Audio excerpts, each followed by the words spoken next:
Oke teman-teman semua, jadi sekarang kita akan belajar nih mengenai gaya normal. Nah sebelumnya kita udah singgung dikit-dikit mengenai gaya normal. Nah jadi misalkan di sini ada Pak Newton yang berdiri di atas tanah.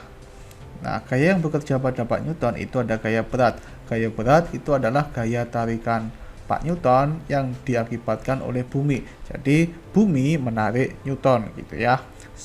Penyebabnya bumi yang merasakan Newton. Nah, karena di sini Pak Newton tuh nggak bisa tuh nembus tanah gitu ya, kan ini ditarik oleh bumi, jadi ditarik ke dalam bumi. Nah, masalahnya di sini ada tanah, Pak Newton nggak bisa tembus tanah gitu ya. Ya, Pak Newton bukan Sandman. Nah, dengan demikian Pak Newton di sini itu mendorong tanah gitu ya. Dia memijak tanah kan, memijak tanah berarti dia memberikan gaya ke tanah, di mana gaya itu yang berwarna oranye di sini yang memberikan itu adalah Pak Newton dan yang merasakan itu adalah tanah. Nah, ingat dengan menggunakan hukum ketiga Newton bahwa ada gaya aksi, ada gaya reaksi. Berarti ada gaya reaksi yang disebut sebagai gaya normal, itu adalah gaya reaksi antara interaksi antara tanah dengan Newton gitu ya. Jadi gaya normal itu adalah gaya reaksi dari ini gaya dorong atau gaya sentuh yang diberikan oleh Newton ke tanah. Nah, jadi kita bisa membuat definisi dari gaya normal.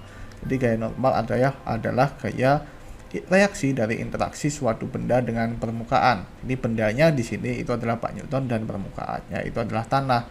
Dan gaya normal itu bukan reaksi dari gaya gravitasi atau gaya berat. Lihat di sini bahwa gaya normal dan gaya interaksinya itu kita bisa melihat bahwa itu adalah interaksi tanah dan Newton. Ini Newton dan tanah.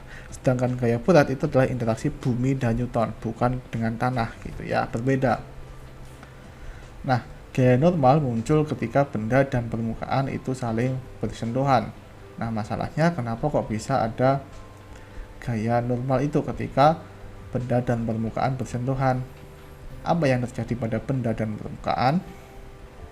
Nah, untuk menjawabnya, misalkan di sini ada sebuah meja dan permukaannya itu adalah permukaan meja di sini yang merupakan benda padat. Nah, atom pada benda padat itu saling berikatan gitu ya. Jadi dia saling terikat. Kalau kita perbesar, kita ambil potongan dan kita lihat di mikroskop, maka kita akan lihat bahwa atom-atomnya itu saling berikatan.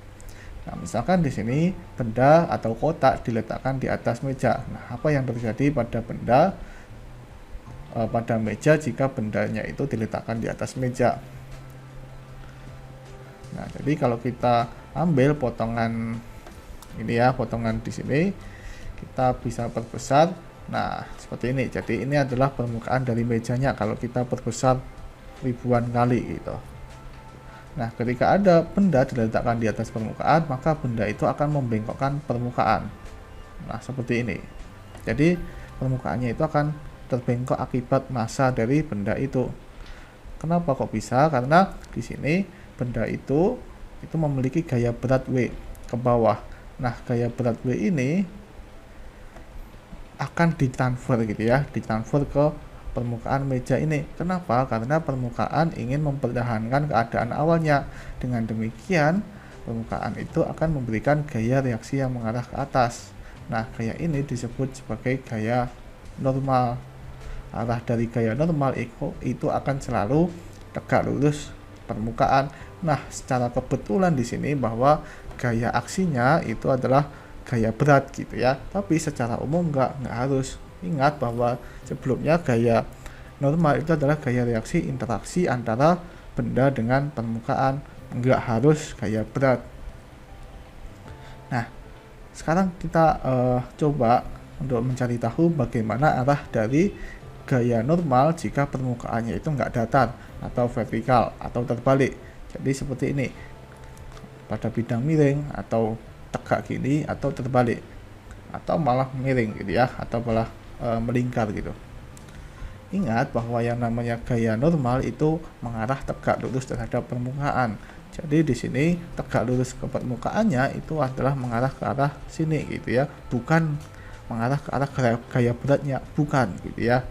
Begitu pula yang di sini yang tegak lurus terhadap permukaan ini itu adalah ke kanan. Sedangkan yang di sini tegak lurus terhadap permukaannya itu adalah ke bawah. Dan juga di sini mengarah ke tegak lurusnya itu adalah ke samping gini, gitu ya.